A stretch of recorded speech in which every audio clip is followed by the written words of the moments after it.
Plastic recycling can be a profitable business venture if approached strategically. Here are some steps to consider when looking to make money from plastic recycling. Research and plan. Start by researching the local demand for recycled plastic and identifying potential buyers for your recycled plastic products.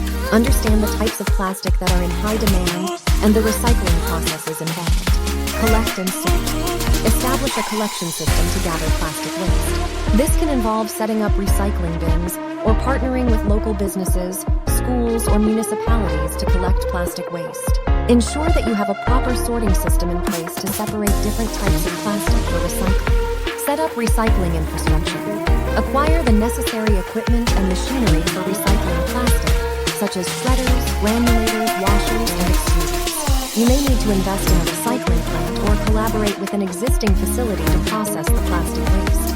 Establish partnerships. Build relationships with suppliers of plastic waste, such as waste management companies or recycling centers. Negotiate favorable deals to acquire plastic at a low or no cost. Clean and process the plastic. Clean the collected plastic thoroughly to remove contaminants and prepare it for the recycling process. Depending on the type of plastic, you may need to shred, wash, and granulate it before further processing.